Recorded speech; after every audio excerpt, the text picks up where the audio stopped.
அருட்பெருஞ்சோதி அருட்பெருஞ்சோதி தனிப்பெரும் கருணை அருட்பெருஞ்சோதி. எல்லா உயிர்களும் இன்புற்று வாழ்க, வள்ளல் மலரடி வாழ்க வாழ்க. கொல்லா விரதம் குவளையெல்லாம் ஓங்குக, நல்லோர் நினைத்த நலம் பெறுக, நன்றி நினைத்த எல்லோரும் வாழ்க இசைந்து. உலக மக்களே, அறிவார்ந்த அன்பர்களே, ஆண்மநேய உரிமைப்பாடுடைய அன்பர்களே, வல்லப்பமான நமக்கு அள்ளிய திருவற்பாவில் 3ஆம் திருமுறையில் 5வது பதிகத்தில் இருக்கின்ற சல்லாப வியன் மொழி என்ற பதிகத்தில் இருக்கின்ற பாடலுடைய விளக்கங்களை பார்த்து கொண்டிருக்கிறோம். சல்லாப வியன் மொழி மொத்தம் 10 பாடல்களை கொண்டது. இதுவரையில் 9 பாடலுடைய விளக்கங்களை நாம் பார்த்திருக்கிறோம். இன்று இறுதியான பாடல் 10வது பாடலுடைய விளக்கத்தை பார்க்க போகிறோம். அதற்கு முன்னால் 3ஆம் திருமுறையில் இதுவரை நாம் பார்த்த பதிகங்களுடைய விளக்கங்களுடைய சுருக்கத்தை பார்க்க போகிறோம். ஏனால் இதுக்கு முன்னால் என்ன நடந்தது என்பதை சுருக்கி சொன்னால்தான் பாடலுடைய இறுதியான விளக்கம் மக்களுக்கு புரியும். வல்லப்பமானவர்கள் இந்த சமயங்களும் மதங்களும் மார்க்கங்களும் சூழ்ந்திருந்த காலகட்டங்களில் ஒரு தாயின் வழியாக இந்த மண்ணுலகை வருவிக்க உற்று 9 ஆண்டுகள் வரையிலும் தான் யார் என்று தெரியாத நிலையில் இருந்தார். வருவிக்க உற்று 9வது ஆண்டில் இறைவன் வந்து ஆட்கொள்ளுகிறார். இறைவன் வந்து ஆட்கொண்டவுடனே மறைப்பு நிலை மட்டும் நீங்குகிறது. மறைப்பு நிலை மட்டும் நீங்குகிறது. மறைப்பு நிலை நீங்கியவுடனே நாம் இறைவனால் வருவிக்க உற்றோம் என்ற ஒரு நிலை மட்டும் அவருக்கு தெரிகிறது. அதன் பிறகு இறைவனை அவர் பார்க்கவில்லை. இறைவனை பார்ப்பதற்காக, இறைவனை எப்படி பார்க்க வேண்டும் என்பதற்காக திருவொற்றியூருக்கு செல்கிறார். அப்போ சமயங்களும் மதங்களும் மார்க்கங்களும் இறைவனை எப்படியெல்லாம் அழைத்து கொண்டிருந்தன பல பெயர்களிலே. உதாரணமாக திருவொற்றியூரில் இருக்கின்ற இறைவனை தியாகராஜ பெருமான் என்றும், சிதம்பரத்திலே இருக்கின்றவரை நடராஜன் என்றும், சொக்கநாதன் என்றும், இப்படியெல்லாம் ஒவ்வொரு ஊரில் இருக்கின்ற ஒவ்வொரு பெயரை வைத்து அழைத்து கொண்டிருந்தார்கள். அந்த காலகட்டங்களில் நமது குழந்தை இறைவன் 9வது ஆண்டில் அவருக்கும் சமயங்களிலும் மதங்களிலும் மார்க்கங்களிலும் பற்றுக்கொண்டு இறைவனை காண திருவொற்றியூர் செல்லுகிறார். திருவொற்றியூரிலே இவரை பார்த்தவுடனே தியாகராஜ பெருமான் காட்சி கொடுத்து மறைந்து விடுகிறார். அதன் பிறகு திருவிழா வீதி வரும்போது, அதாவது பவனி வரும்போது தெருவிலே நின்று கொண்டிருக்கிறார். இவர் நின்று கொண்டிருக்கிறதை பார்த்து தியாகராஜ பெருமான் திரும்பி பார்க்காமல் தெருவழியாக ஓடுகிறார். இவரும் பின்னாலே ஓடுகிறார். ஓட்டத்தை பிடிக்க முடியவில்லை. அதன் பிறகு மன உளைச்சலில் இருந்த நமது இறைவன் வல்லற்பமானவர்கள் இறைவனை எப்படி பார்க்க வேண்டுமே, நாம் போய் நின்றா கூட நம்மளை பார்க்காமல் ஓடுகிறாரே என்று சொல்லி தனது மனக்குமுறலை, மனத்தில் இருக்கின்ற அந்த துன்பத்தை, நாரையையும் கிளிகளையும் விட்டு தூது அனுப்புகிறார். அதிலும் எந்த விதமான பலனும் இல்லை. அதன் பிறகு இனிமே இறைவனை பார்க்க செல்வதில்லை என்று முடிவெடுத்து வீட்டிலேயே இருந்து கொண்டிருக்கிறார். அப்போ இறைவன் தியாகராஜ பெருமான் இவரை தேடி வருகிறார். தியாகராஜ பெருமான், இந்த சிவபெருமான், நடராஜன் பல பெயர்களை வைத்துக் கொண்டவர்கள் எல்லாம் ஈஸ்வர தத்துவத்தை அடிப்படையாக கொண்டவர்கள். அப்படிதான் வேதங்களும் ஆகம நூல்களும் அழைத்து கொண்டிருந்தன. அப்போ சுத்த சன்மார்க்கம் யாருக்கு தெரியாது, அருட்பெருஞ்சோதி யாருன்னு யாருக்கும் தெரியாது. அந்த நிலையில் இருக்கும்போது தியாகராஜ பெருமான் இவர் வீட்டுக்கு வருகிறார். வீட்டிற்கு இறைவன் வந்தவுடனே இறைவனிடம் எப்படி இவர் பேசுகிறார், இறைவன் இவர் பேசுவதை கேட்டு எப்படி சொற்களாலும் வார்த்தைகளாலும் எப்படி விளையாடுகிறார்கள், எவ்வளவு இன்பமாக பேசிக் கொண்டிருக்கிறார்கள் என்பதை பற்றி நாம் பார்த்து கொண்டிருக்கிறோம். சல்லாப வியன் மொழி என்பது ஒரு காதலனும் காதலியும் சந்தித்து கொண்டால் எப்படி இன்பமாக பேசிக்கொள்வார்கள், அதுபோன்று தியாகராஜ பெருமானும் நமது இறைவன் வல்லற்பமானவர்களும் பேசிக் கொண்டிருக்கிறார்கள். அதை தான் ஒவ்வொரு பாடலிலும் பார்த்து கொண்டிருக்கிறோம். அந்த வகையில் நாம் பார்க்க வேண்டிய பாடல் 10வது பாடல். பாடலை நன்றாக கவனியுங்கள்.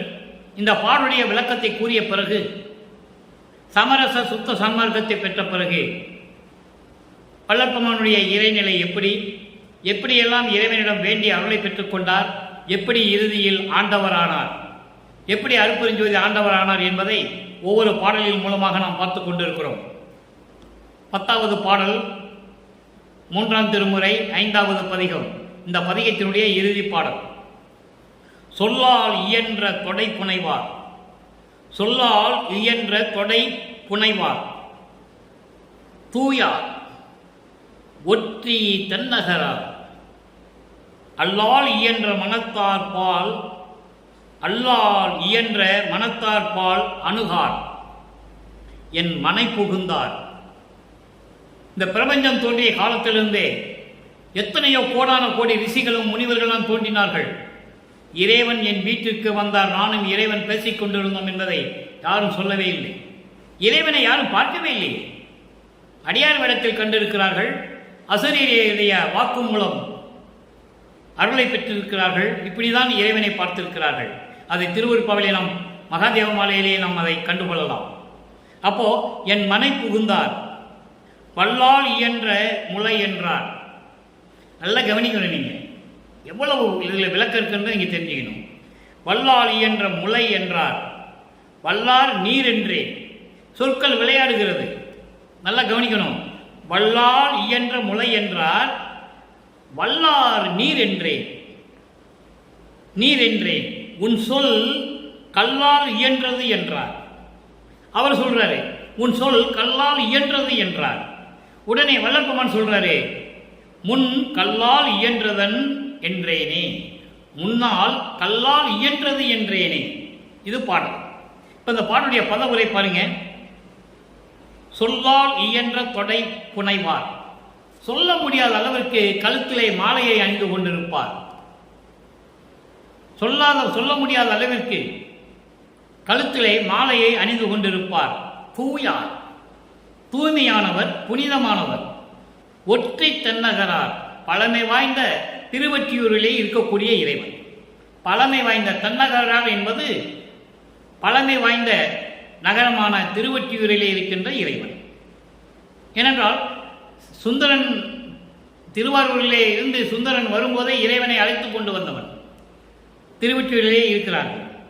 அப்போ அந்த திருவொற்றியூர் பழமை வாய்ந்த நகரம் என்று சொல்லுகிறார். பழமை வாய்ந்த நகரமாகிய திருவொற்றியூரிலே இருக்கின்ற இறைவன். இது சமயங்களும் மதங்களும் மார்க்கங்களும் சூழ்ந்திருந்த காலகட்டங்களில் வல்லப்பமான் அவர்கள் கூறுகிறார்கள். நல்லா புரிஞ்சுக்கணும். அதுக்கப்புறம் இறைவன் எங்க இருக்கிறான்னு சொல்லுவார். அந்த இறைவன் பெயர் என்னன்னு சொல்லுவார். அல்லால் இயன்ற மனத்தார் பால் அணுகார். அல்லால் இயன்ற என்பது இருள் பொருந்திய வஞ்சனைகள் நிறைந்த தீய குணங்கள் நிறைந்த அறியாமையில் இருக்கின்றவர்களுடைய உள்ளத்திலே இருக்க மாட்டார். அதான் அணுகார் என்று சொல்லுகிறார். என் மனை புகுந்தார், என் வீட்டிற்கு வந்தார். என் வீட்டிற்கு வந்தார். வந்தவர் என்னை பார்த்தவுடனே வல்லால் இயன்ற முளை என்றார். வல்லால் இயன்ற என்பது அழகான மார்பகங்களை உடைய பெண்ணே என்று சொல்லுகிறார் என்னை பார்த்து. முளை என்பது மார்பகங்கள். ஆனால் பெண்ணுடைய இளமையை குறிப்பிடுகிறார் அங்கே. தன்னை ஒரு பெண்ணாகவும் இறைவனை, அதாவது தன்னை காதலியாகவும் இறைவனை காதலனாகவும் வர்ணனை செய்து உலக மக்களுக்கு தெரிவிக்கிறார். இறைவன் என் வீட்டுக்கு வந்தார், என்னை பார்த்தவுடனே அழகான மார்பகங்களை உடைய இளம் பருவ உடைய பெண்ணே என்றார். என்னை பார்த்து சொல்லுகிறார். அப்போ வல்லார் நீர் என்றே. வலிமை வாய்ந்தவர், எல்லாவற்றிலும் வலிமை வாய்ந்தவர் நீர் தானே, நீங்கள் தானே என்று நான் சொன்னேன். அப்போ உன் சொல் கல்லால் இயன்றது என்றார். கல்லால் இயன்றது என்றார். கல்லால் இயன்றது போல உன் சொற்கள் கடுமையாக என்னை தாக்குகிறதே. உன் சொற்கள் என்னை தாக்குகிறது, கல் போன்று இருக்கிறது. கிண்டலா சொல்றாங்க. வல்லப்பமான் இறைவனை பார்த்து கிண்டலா சொல்றாரு. அவர் சொல்றாரு அழகான மார்பகங்களை உடைய இளம் பெண்ணை என்று அவர் சொல்லுகிறார். இவர் நீர் பேசுவதிலும் அருள் வல்லமையிலும் நீர் வல்லவர் என்று நான் சொன்னேன் என்று சொல்லுகிறார். உடனே இறைவன் சொல்லுகிறார் உன்னுடைய சொல் என்னை தாக்குகிறதே, கல் போன்று இருக்கிறதே என்று இறைவன் சொல்லுகிறார். அதற்கு இவர் சொல்லுகிறார், வல்லப்பமான இறைவனை பார்த்து சொல்லுகிறார், முன்னொரு காலத்தில் கல் ஆலமரத்தின் கீழ் நின்று கொண்டு நீங்கள் உபதேசம் செய்தவர் தானே என்று சொல்லுகிறார். முன்னொரு காலத்தில் கல்லால் ஆன ஆலமரத்தின் கீழ் நின்று அமர்ந்து கொண்டு உபதேசம் செய்தவர் தானே என்று சொல்லுகிறார். இப்போ பதவுரை பார்த்துட்டோம். எப்படி சொற்கள் விளையாடுகிறது நீங்க தெரிஞ்சுக்கிட்டீங்க. ஒரு காதலனும் காதலியும் சந்தித்துக் கொண்டால் எப்படி கேலியும் கிண்டலுமாக பேசிக் கொள்வார்கள். அதிலே ஒரு ஊடல் இருக்கும், ஒரு அன்பு இருக்கும், காதல் இருக்கும். அதுபோல இறைவனும் வல்லப்பெருமானும் பேசிக் கொள்ளுகிறார்கள். இதை யாராவது மக்களிடம் சொன்னார்களா? இதுவரையில் 200 ஆண்டுகளாக வள்ளலாருடைய இறைநிலையை இந்த உலக மக்களுக்கு யாருமே தெரியப்படுத்தவில்லை.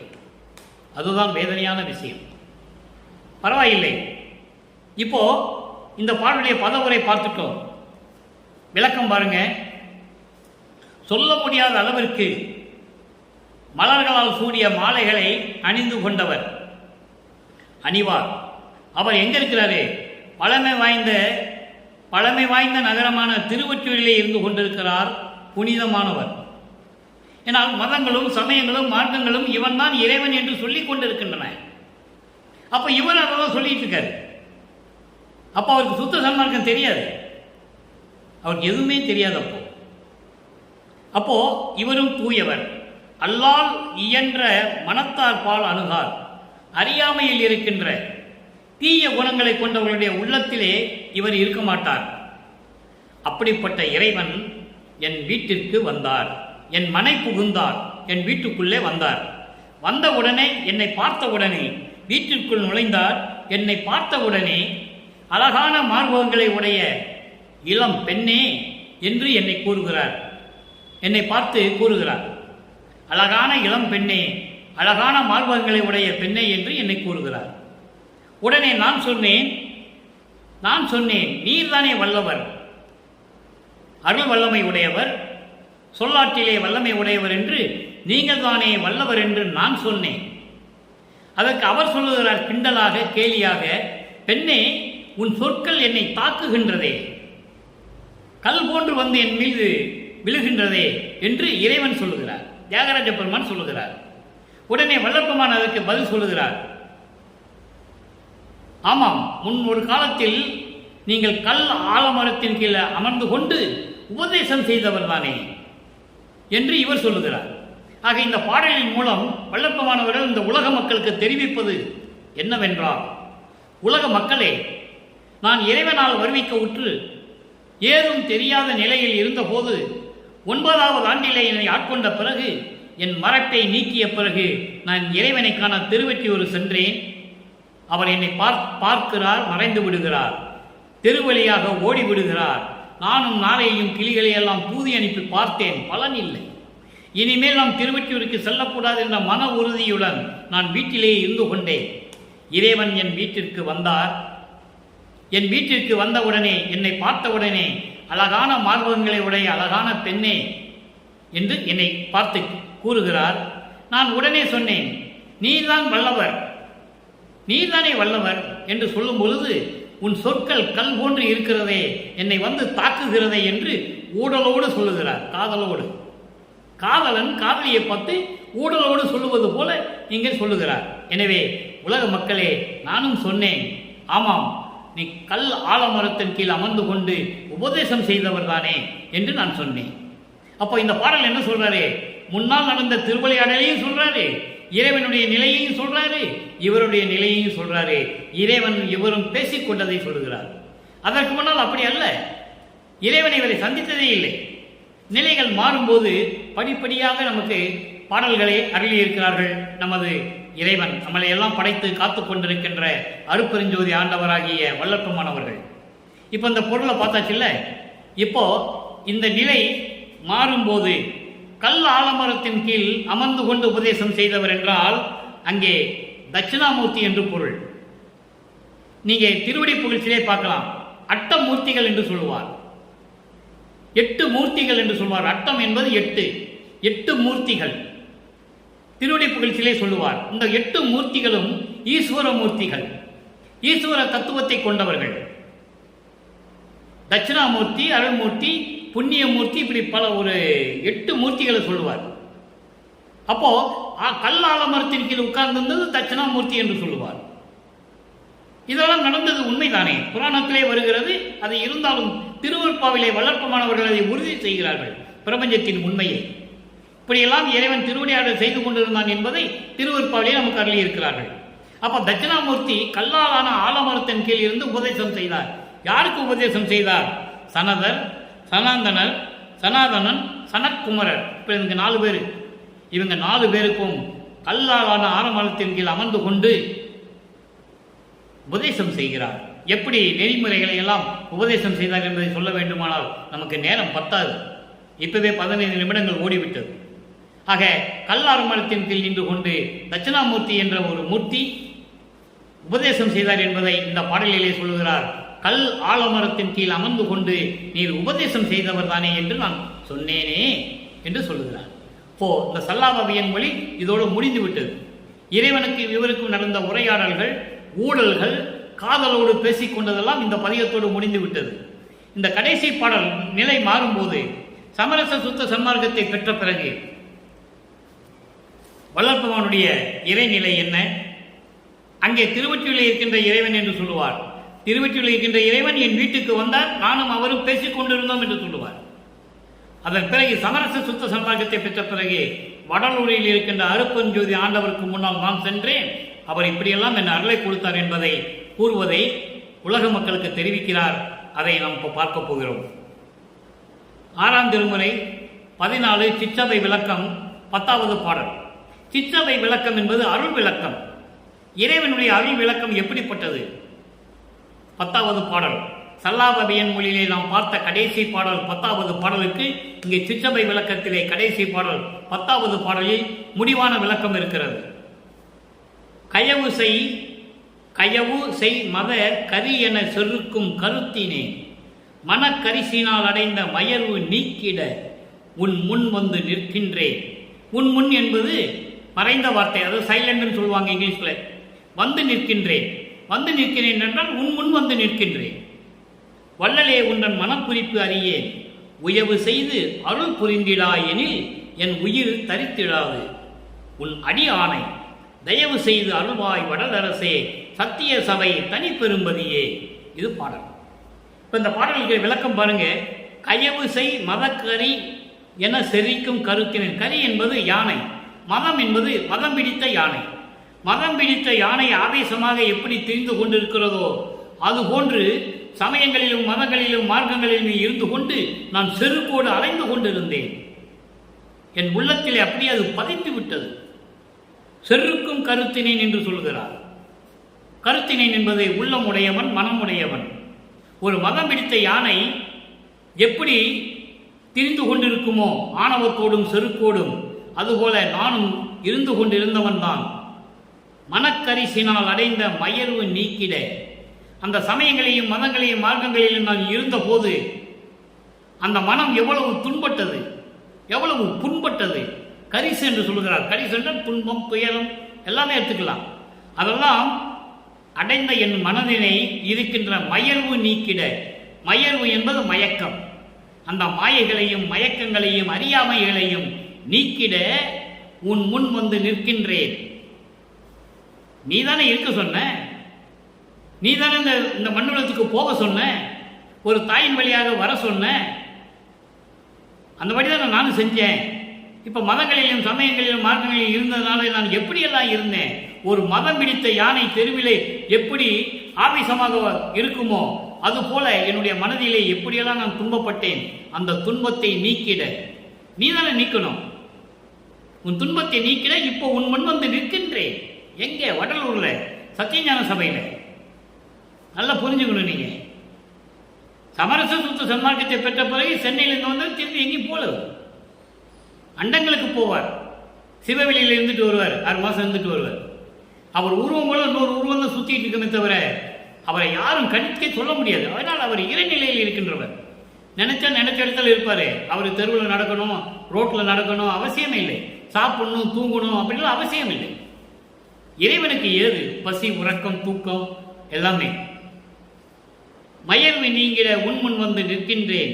வள்ளலே உன்றன் மனக்குறிப்பு அறியேன். இறைவா, அருப்பெருஞ்சோதியே, என் தந்தையே, நீ என்னதான் நினைச்சிட்டு இருக்க என்னை பத்தி? எனக்கு ஒண்ணுமே தெரியலையே. உயவு வந்து அருள் புரிந்திடா எனில், உயவு வந்து அருள் புரிந்திடா எனில் என் உயிர் தரித்திடாது உன் அடி ஆணை. நீ தயவோடு வந்து தயவோடு என் முன் எழுந்தருளி அருளை கொடுக்காவிட்டால், இப்போ இதான் கடைசி, இதான் நல்ல நேரம். நீ வந்து அருளை கொடுக்கணும். அருளை கொடுக்கலன்னு வச்சுக்கோ, உயிர் தரிக்கிறது, என் உயிர் என்கிட்ட நிற்காது. இந்த உயிர் எதுக்கு? நீ வந்து அருளை கொடுக்கலாம், இந்த உயிர் எதுக்கு? எனக்கு தேவையில்லை. உன் அடி ஆணை, உன் திருவடிகளின் மேல் நான் ஆணையிட்டு சொல்லுகிறேன், உன் திருவடிகளுக்கு ஆணையிட்டு சொல்லுகிறேன், விரைவில் வந்து எனக்கு அருள் கொடுப்பாயாக. தயவு செய்து அருள்வாய், தயவு செய்து அருள வேண்டும் வடல் அரசே. வடலூரில் இருக்கின்ற சத்தியஞான சபையில் இருக்கின்ற அருட்பெருஞ்சோதி ஆண்டவரே, என் தந்தையே, சத்திய சபை, சத்திய சபை, சத்திய ஞான சபை, தனி பெரும்பதியே. தனி பெரும்பதி என்று சொல்வார். இறைவனை தனி பெரும்பதி என்று சொன்னவர் நமது இறைவன் வல்லப்பம்மன் ஒருத்தர் தான், வேறு யாரும் கிடையாது. ஆதியும் அந்தமெல்லாமும் சுயமாக தோன்றிய இறைவன் அருட்பெருஞ்சோதி. சாதி மதமும் சமயமும் பொய்யென ஆதியில் உணர்த்திய அருட்பெருஞ்சோதி. சாதி மதமும் சமயமும் காண ஆதியானாதையாம் அருட்பெருஞ்சோதி. எல்லாத்தையும் பொய்ன்னு சொன்னவர். நல்லா கவனிக்கணும் நீங்க. சாதிகளையும் மதங்களையும் சமயங்களையும் மார்க்கங்களையும் பொய் என்று சொன்னது யார்? இந்த பிரபஞ்சத்திலே வல்லற்பமான் நமது இறைவன் தான், வேறு யாரும் கிடையாது. அந்த நிலையில் இருந்து கொண்டே இதை சொல்லுகிறார். இப்படியெல்லாம் நான் இருந்தேன். திண்ணூறு பூச சொன்னாய் பூசினேன், உத்தராஜ கட்டையை போட சொன்னாய் போடினேன், போட்டேன். சமயங்களிலும் மதங்களிலும் இப்படிதான் இருக்கணும்னு சொன்னேன், இருந்தேன். உண்மைதானே? இப்போ எல்லாம் வேண்டான்ட்டேன், விட்டுட்டு வந்துட்டேன். இப்போ வந்து உன் முன்னால் நிற்கிறேன், வா சீக்கிரம் வா அருளை கொடுன்னு கேட்குறேன். நியாயம் தானே? தந்தை மகனை தெருவில் விட்டு விட்டு ஓடினால் யார் என்ன செய்ய முடியும்? தந்தை மகனுக்கு அருள் கொடுத்துதானே ஆக வேண்டும். அதுதான் இயற்கை, அதுதானே உண்மை. அடுத்து ஒரு பதிகத்தில் திருக்கதவம் திறத்தல் 10வது பாடல். அங்கே ஒரு விளக்கம் இருக்கு. வல்லப்பமானவர்கள் 1ஆம் திருமுறையிலிருந்து 4ஆம் திருமுறை வரைக்கும் எழுதிய பாடல்களுக்கு, அருளிய பாடல்களுக்கு, ஒவ்வொரு பாடலுக்கும் 6ஆம் திருமுறையிலே எந்த பதிகத்திலே எத்தனாவது பாடல் என்பதை அங்கே நமக்கு அருளி இருக்கிறார்கள். இறைவனோட தயவோடையும் கருணையை பெற்றிருந்தால் தான் இதை சொல்ல முடியும். திருக்கதவம் திறத்தல் என்ற பதிகத்திலே 10வது பாடல், உன் அருள் உள்ளத்தை திறந்து எனக்கு காட்ட வேண்டும் என்று சொல்லுகிறார். திருக்கதவம் திறத்தல். திருத்தகும் ஓர் தருணம் இதில் திருக்கதவம் திறந்தே திருவருள் பேரொளி காட்டி திருவமுதம் ஊட்டி கருத்து மகிழ்ந்து என் உடம்பில் கலந்து உள்ளத்தில் கலந்து கனிந்து உயிரில் கலந்து. அதையே கனிந்து உயிரில் கலந்துன்னு சொல்றாரு, நீங்க கவனிக்கணும். கனிந்து உயிரில் கலந்து அறிவில் கலந்து உலகம் அனைத்தும் உருத்தகவே அடங்குகின்ற ஊழிதோறும் ஊழி பிரியாது ஒன்றாகி காலவரை உரைத்த எல்லாம் கடந்தே திருத்தியோடு விளங்கி அருள் ஆடல் செய்ய வேண்டும், நான் செய்ய வேண்டும் என்று கேட்கிறார். சித்த சிகாமணியே என் திருநட நாயகன் என்று சொல்லுகிறார். இப்ப பாருங்க, பொருள் பாருங்க. திருத்தகம் ஓர் தருணம் இதில், அருள்நிலை பொருந்திய கூடிய இந்த நேரத்தில், நீ அருள் கொடுக்கக்கூடிய இந்த நேரம் வந்துவிட்டது. அதில் உன் திருக்கதவும் திறந்தே உன் உள்ளத்தில் இருப்பதை உள்ளபடி, உள்ளதை உள்ளபடி எனக்கு சொல்ல வேண்டும், உள்ளதை உள்ளபடி எனக்கு அளிக்க வேண்டும். அப்படி உன் திருவுள்ளத்தை திறந்து திருவருள் பேரொளி காட்டி, திருவருள் பேரொளி காட்டி என்பது அருட்பெருஞ்சோதியை காட்டி, அதான் திருவருள் பேர் ஒளி காட்டி என்று சொல்லுகிறார். அருட்பெருஞ்சோதியை காட்டி திருவமுதம் ஊட்டி, அருள் அமுதம் எனக்கு ஊட்டி. தெளிவா சொல்லுவார் இதை. நான் பசித்த போதெல்லாம் தான் பசித்ததாகி அருள் அமுதம் ஊட்டியவன் என்று சொல்லுவார். வல்லப்பமான் பசித்த உடனே ஒன்னே இலையை போட்டு விதவிதமா எல்லாம் சாப்பிடல, அப்படிதான் சொல்லிட்டு இருக்காங்க. ஒன்னே வாழையில போட்டு விதவிதமா எல்லாம் சாப்பிட்டு இருக்காருன்னு, அதெல்லாம் இல்லை. அது தத்துவ சித்தின் பேர் இருக்கு. இதையும் ஒரு இடத்துல சொல்லுவார். நான் சிறு வயதிலே சாப்பிட்ட உணவெல்லாம், உண்ட உணவெல்லாம் அமுதமாயிற்றே என்று சொல்லுவார். அப்போ அவருக்கு தெரியாது, ஆனால் இறைவன் அதை அமுதமாக்குகிறார். நல்லா புரிஞ்சுக்கணும் நீங்க. சிறு வயதில் அவருக்கு தெரியாத இருந்த நேரத்தில், அதாவது வருவிக்கப்பட்டு 9 ஆண்டுகளுக்குள் அவர் உண்ட உணவெல்லாம் அமுதமாயிற்று என்று சொல்லுகிறார். அது பேர் தத்துவ சித்தி என்று சொல்லுகிறார். சுத்த தேகம் உடையவனுக்கு தத்துவ சித்தி உண்டு. சாப்பிட்ற மாதிரி தெரியும், உள்ள போகும் உணவு, ஆனால் அது உடம்புல ஒட்டாது. ஏன்னா உடம்புல ஒட்டி ஜீரணமாய் அது மலமா வரணும், மலம் வரக்கூடாது.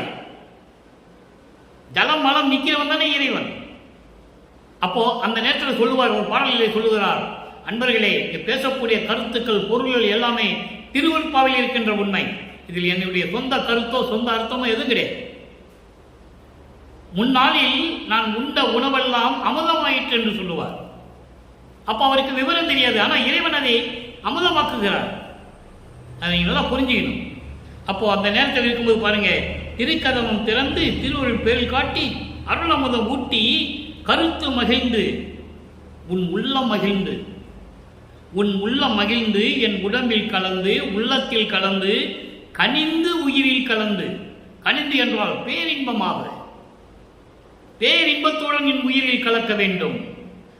பேரின்பமாக உயிரில் கலந்து அறிவில் கலந்து இந்த உலகம் அனைத்தும் உருப்படுவதற்காக, உலகம் சிறப்போடு விளங்குவதற்காக, ஒவ்வொரு யுகத்திலும் பிரியாது ஒன்றாகி நீ இருக்க வேண்டும்.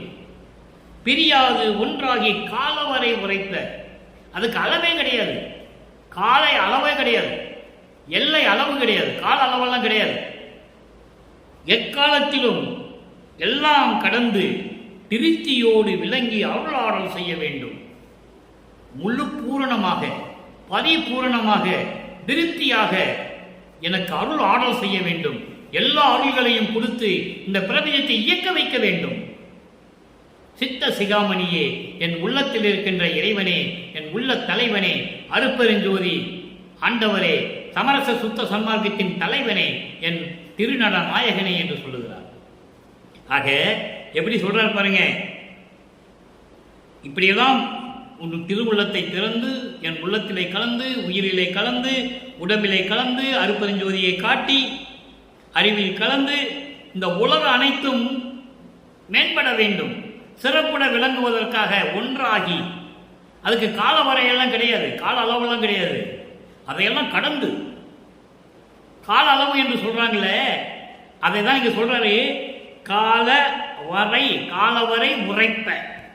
இந்த கால அளவுன்னு ஒன்று சொல்றாங்கல்ல, அதெல்லாம் இல்லை, அதெல்லாம் கடந்து. அப்ப கால வரையே கிடையாது, கால அளவு எல்லா இடையிலும் கிடையாது. இதெல்லாம் கடந்து ஒன்றாகி, என்றோடு ஒன்றாகி கலந்து பரிபூர்ணமாக திருப்தியோடு விளங்கி கொண்டு எனக்கு அருளாற்றலை கொடுக்க வேண்டும். அருளாற்றலை கொடுப்பது மட்டுமல்ல, இந்த பிரபஞ்சத்தை நான் இயக்க வேண்டும் என்று சொல்லுகிறார். அதன் விளக்கம் பின்னால வருது. எப்படி கொடுத்தாருன்றது பின்னால நம்ம பார்க்க போறோம். சித்த சிகாமணியின் திருநாடகனை சொல்லி இந்த பாடலை நமக்கு அருளி இருக்கிறார்கள். அடுத்து ஒரு விளக்கம்.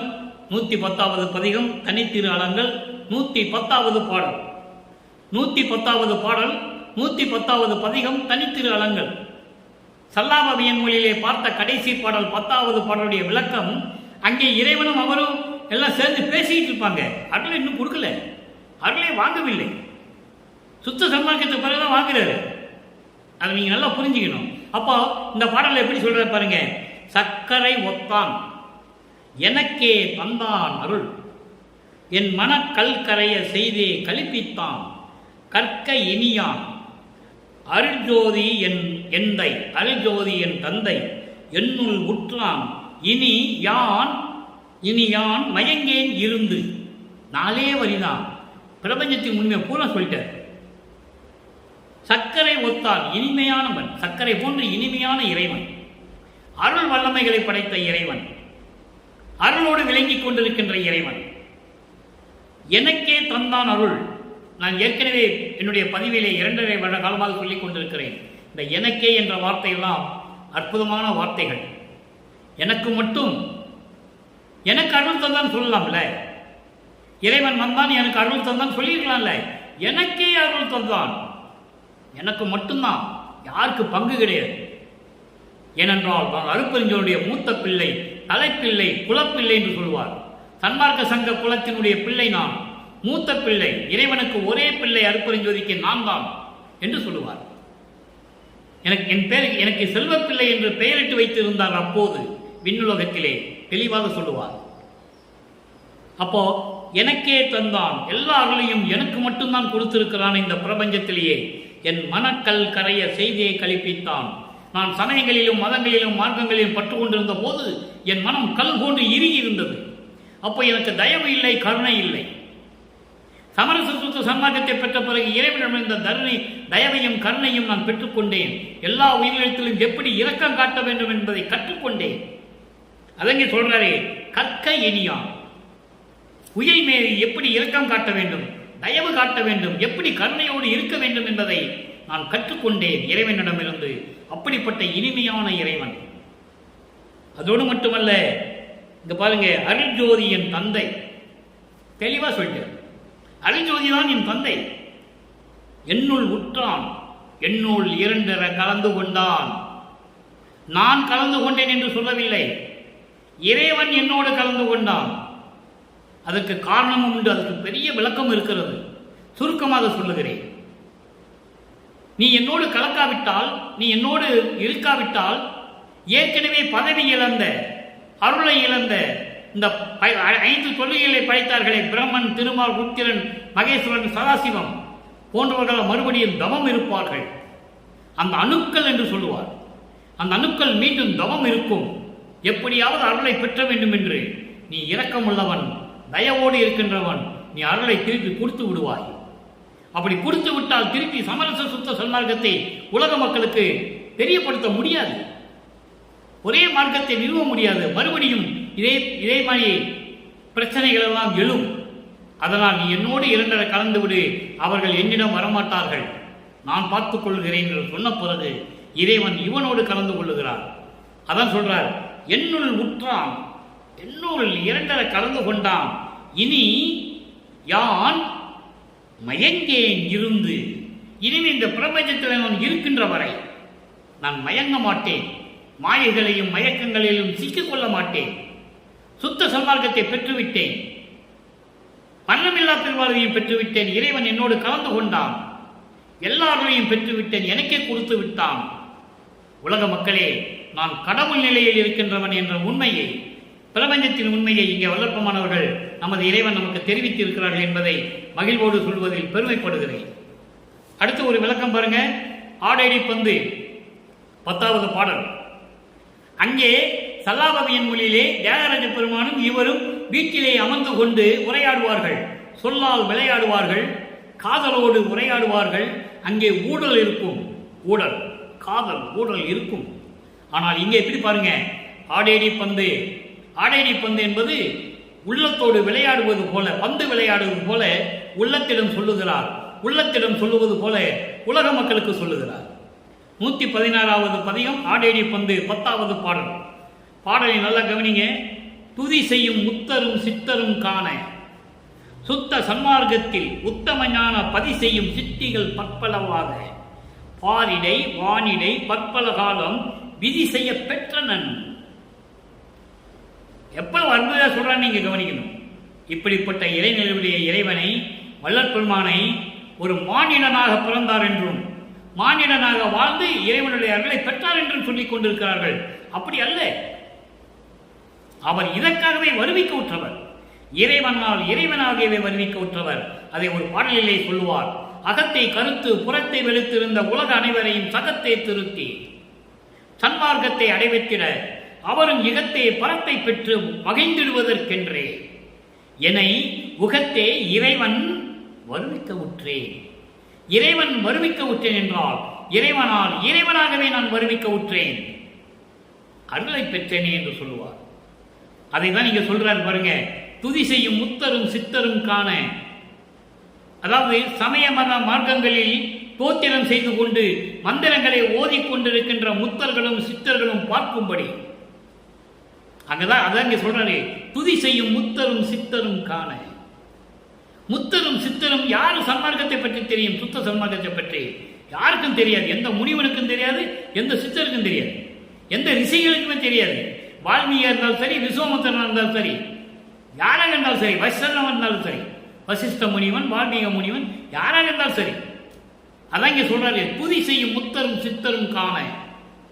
சமயங்களிலும் மதங்களிலும் மார்க்கங்களிலும் இருக்கிற நெறிகளை பின்பற்றி கொண்டு மந்திரம் ஓதிக்கொண்டு அவற்றையெல்லாம் சொல்லிக் கொண்டு இருக்கும் முத்தரும் சித்தரும் பார்க்கும்படி எல்லாம் என்னை பார்த்து கொண்டிருக்கிறார்கள். அதான் அகவல்ல சொல்லுவாரு, மூவரும் தேவரும் முத்தரும் சித்தரும் யாவரும் பெற்றிடாயியல் என கழித்தனை. அகவல்ல இறுதியில் சொல்லுவார், அதை கடைசியில் வரும். யார் அந்த மாதிரிலாம் இறைவனிடம் பெற்றுக்கொண்டதில்லை. கர்ம சித்தி யோக சித்தியோடு சென்றவர்கள், ஞான சித்திக்கு யாருமே வரல. அதை தான் இங்கே சொல்லுகிறார். துதி செய்யும் முத்தரும் சித்தரும் காண சுத்த சன்மார்க்கத்தில் எப்படி நான் பெற்ற சுத்த சன்மார்க்கத்தில் உத்தம ஞான பதி செய்யும் சித்திகள் பற்பளவாக இருந்தாலும் சரி, அருட்பெருஞ்சோதி ஆண்டவருடைய அருள் ஆற்றல்கள் பற்பளவாக இந்த விண்ணுலகத்திலும் மண்ணுலகத்திலும் பற்பல காலம் விதி செய்ய பெற்றனன். பற்பல காலம் என்பது பல கற்ப கோடி ஆண்டுகள், அதுக்கு முடிவே இல்லை. நான் படைக்கும்படி நான் பெற்றுக்கொண்டேன், விதி செய்ய பெற்றனன். அனைத்தும் மண்ணுலகிலும் விண்ணுலகிலும் பற்பல கற்ப கோடி ஆண்டுகள் செய்வதற்கான அதிகாரத்தை பெற்றுக்கொண்டேன். 5 தொழில்களையும் பெற்றுக்கொண்டேன். படைக்கும் தொழில், காக்கும் தொழில், அழித்தல், மறைத்தல், அருளல் 5 தொழில்களையும் பெற்றுக்கொண்டு இந்த பிரபஞ்சத்தை இயக்கிக் கொண்டிருக்கிறேன் என்று சொல்லுகிறார். இறைமை கடவுள் நிலையில் இருக்கின்றவர் அவர். அதைதான் இங்கு சொல்லுகிறார். பாரிடை வானிடை, இந்த மண்ணுலகத்திலும் சரி விண்ணுலகத்திலும் சரி பல கற்ப கோடி ஆண்டுகள் வரையிலும் இவற்றையெல்லாம் படைப்பதற்கும் செயலாற்றுவதற்கான அதிகாரத்தை நான் அருட்பெருஞ்சோதி ஆண்டவரிடம் பெற்றுக்கொண்டேன். யாரும் சொன்னதில்லை, பிரபஞ்சத்தில் பெற்றுக்கொண்டேன். அதுக்கு அர்த்தம் சொல்ற பாருங்க, விதி செய்ய பெற்றனேன் என்று சொல்லுவார். அதை பெற்றுக்கொண்டேன். அடுத்து பாருங்க, இன்று தொட்டு என்றும், இன்று முதல் என்றும், எக்காலத்திலும், எவ்வுலகிலும் மெய்யருள் ஜோதியில் விளைவிப்பன். மெய்யருள் ஜோதியால், அருட்பெருஞ்சோதியால் இதையெல்லாம் நான் செய்வேன். காரணம், திரு செங்கோலாட்சி நான் வாங்கிவிட்டேன் தந்தையிடம். திருவருள் செங்கோலாட்சி செலுத்துவோம் என்று சொல்லுவார். அப்படிப்பட்ட அருட்பெருஞ்சோதியை நான் பெற்றுக்கொண்டேன். அதன் மூலம் இதெல்லாம் நான் செய்து கொண்டிருப்பேன். விளைவிப்பன், நான் செய்வேன். இன்று தொட்டு என்றும். எவ்வளவு அற்புதமா சொல்றாரு பாருங்க. அதுக்கு அடுத்து பாருங்க, அதிசயம் பார்க்கலாம் நீ அதிசயம் பார்க்கலாம் அடேடி பந்து. தோழியிடம் சொல்லுகிறார். தோழி என்பது உள்ளம், உள்ளத்திடம் சொல்லுகிறார். ஏனென்றால் மனம் குரங்கு போன்றது, அலை பாயக்கூடாது என்று சொல்லுகிறார்.